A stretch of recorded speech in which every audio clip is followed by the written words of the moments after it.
మీరు చూస్తున్నది hammer drill machine.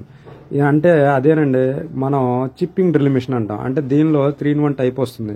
ఇప్పుడు ఈ డ్రిల్ మిషన్లో చూసుకున్నట్లయితే మనం ఇది పవర్ టెక్స్కి సంబంధించినటువంటి డ్రిల్ మిషన్. అంటే 26 RH అనమాట. అంటే రొటేటరీ డ్రిల్ మిషన్ అనమాట. ఇది మనం దీని యొక్క కార్బన్స్ని ఏ విధంగా మార్చాలి అనేది, ఎక్కడ మార్చాలి అనే దాని గురించి మనం దీంట్లో చూడబోతున్నాం.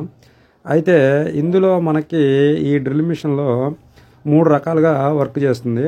ఒకటి మనకేంటంటే ప్లెయిన్గా డ్రిల్ వేసుకోవడానికి ఉపయోగపడుతుంది. అలాగే రెండో స్టెప్ వచ్చేసరికి డ్రిల్ మిషన్లో హ్యామరింగ్ వస్తుందన్నమాట. అంటే మనకి వాల్స్కి వేయాలనుకున్నప్పుడు హ్యామరింగ్ పెట్టి మనం వేసుకోవడానికి ఇది రెండో స్టెప్ ఉపయోగపడుతుంది. మూడో స్టెప్ వచ్చేసరికి మనకి చిప్పింగ్ అనమాట. అంటే బిట్ అనేది రొటేట్ అవ్వదు, స్టాండింగ్ లాగా ఉంటుంది, కదలకుండా మనకి హ్యామరింగ్ అనేది వస్తుంది బిట్కి.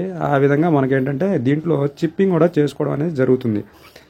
ఈ విధంగా ఈ మిషన్ని మనం ఉపయోగించుకోవచ్చు. అయితే ఈ మిషన్లో మనం ఏదైతే కార్బన్స్ని మార్చుకోవాలనుకుంటామో ఆ మార్చుకోవాలన్నప్పుడు మనం ఎక్కడ మార్చుకోవాలి అనేది చూసినట్టయితే ఈ యొక్క డ్రిల్ మిషన్ యొక్క బ్యాక్ సైడ్ కవర్ని మనం ఓపెన్ చేసుకోవాలి. ఓపెన్ చేసుకున్న తర్వాత మనం ఈ రౌండ్గా ఉన్నటువంటిది, మీరు చూస్తున్నటువంటిది ఏదైతే ఉంటుందో సెక్షను, అది మనం దాంట్లో అటువైపు ఇటువైపు మనకి లెఫ్ట్ రైట్, అంటే డ్రిల్ మిషన్ అనేది ఫార్వర్డ్ డైరెక్షను, అలాగే బ్యాక్ రొటేషన్ డైరెక్షన్ కూడా ఉంటుంది. అంటే మనకి రివర్స్లో తిరుగుతుంది, అలాగే ఫ్రంట్లో తిరుగుతుంది.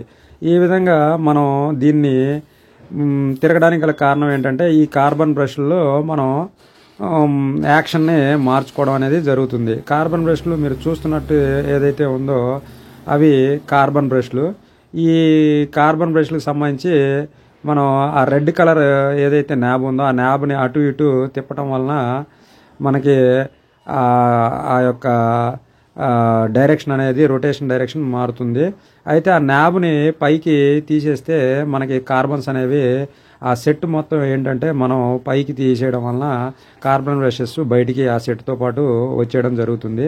అప్పుడు ముందుగా మనం ఇక్కడ ఉన్నటువంటి స్విచ్ వైర్ని రిమూవ్ చేసుకోవాలి. ఫస్ట్ రిమూవ్ చేసుకున్న తర్వాత ఆ సెట్ని బయటికి తీసేసేయాలి. తీసేసిన తర్వాత అంటే మనకి ఇందాక చూపించిన విధంగా స్క్రూ డ్రైవర్తో జాగ్రత్తగా తీసేసుకోవాలి. తర్వాత వాటిని మనం యాజ్ ఇట్ ఈజ్గా పెట్టి మళ్ళీ ఫిట్టింగ్ చేసేసి బిగించుకోవడం జరుగుతుంది.